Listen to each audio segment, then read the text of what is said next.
یا ایھا الذین آمنوا لا تتخذوا اليہود والنصارى اولیاء، اہل ایمان یہود اور نصارہ کو اپنے حمایتی اور پشت پناہ نہ بناؤ، بعضهم اولیاء بعض، وہ خود ایک دوسرے کے ان میں سے بعض کے پشت پناہ ہیں، مددگار ہیں۔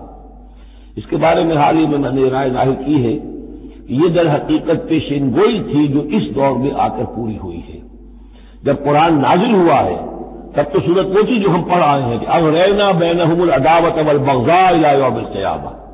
ہم نے تو ان کے مابین دشمنی اور بغض پیدا کر دیا،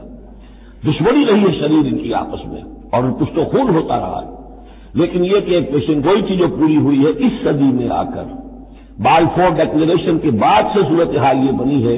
کہ ان کا گٹھ جوڑ شروع ہوا ہے، اور پھر اسرائیل کی حکومت قائم ہوئی ہے، اور وہ ہوئی ہے برطانیہ کے زیر اثر اور امریکہ کے زیر اثر، اور اب بھی اگر وہ قائم ہے تو اصل میں انہیں عیسائیوں کی سپورٹ کی وجہ سے قائم ہے۔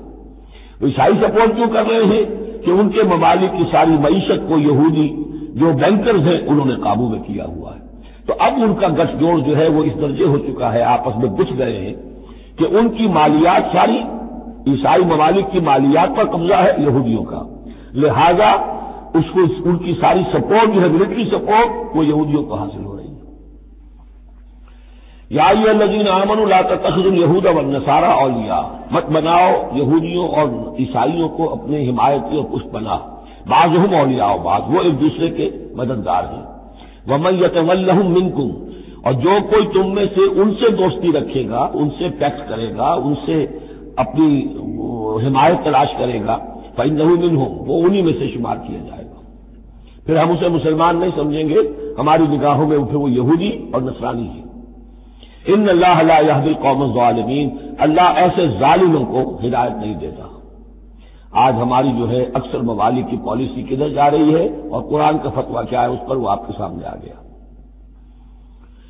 فَتَرَى الَّذِينَ فِي قُلُوبِهِم مَّرَضٌ، تو تم دیکھو گے ان لوگوں کو جن کے دلوں میں روگ ہے، یُسَارِعُونَ فِیہم، انہی کے اندر گھسنے کی کوشش کرتے رہتے ہیں۔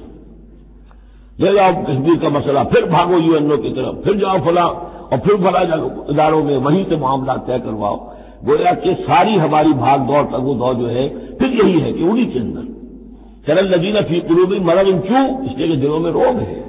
نفاق ہے۔ ایمان ہو، اللہ پر اعتماد ہو، اللہ پر یقین ہو،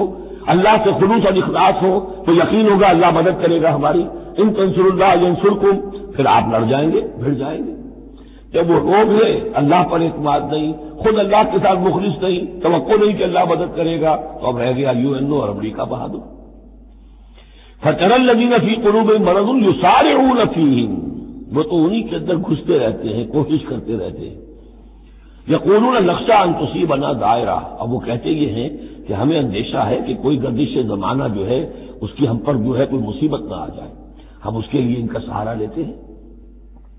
فَعَسَى اللَّهُ أَن يَأْتِيَ بِالْفَتْحِ وَأَمْرٍ مِّنْ عِندِهِ، ہو سکتا ہے کہ اللہ تعالیٰ جلد ہی فتح لے آئے یا اپنے پاس سے کوئی اور ایسا فیصلہ ظاہر فرما دے، فَيُصْبِحُوا عَلَىٰ مَا أَصَرُّوا فِي أَنفُسِهِمْ نَادِمِينَ، کہ پھر جو کچھ وہ اپنے جیوں میں چھپائے ہوئے ہیں اس پر انہیں نادم ہونا پڑے۔ انہیں معلوم ہو جائے گا کہ جن پہ تکیہ تھا وہی پتے ہوا دینے لگے، پتہ چل جائے گا کہ وہی سب ہیں کہ جو اصل دھوکہ دے رہے ہیں کہ جن پر ہم نے سارا تکیہ رکھا تھا۔ وَيَقُولُ الَّذِينَ آمَنُوا هَؤُلَاءِ الَّذِينَ أَقْسَمُوا بِاللَّهِ جَهْدَ أَيْمَانِهِمْ، اور اس وقت پھر اہل ایمان کہیں گے کہ یہ وہ لوگ ہیں کہ جو قسمیں کھا کھا کر کہا کرتے تھے إِنَّهُمْ لَمَعَكُمْ، کہ وہ تمہارے ساتھ ہیں، حَبِطَتْ أَعْمَالُهُمْ فَأَصْبَحُوا خَاسِرِينَ، ان کے تمام اعمال حبط و حقارت ہو جائیں گے اور وہ خسارے والے بن کر رہ جائیں گے۔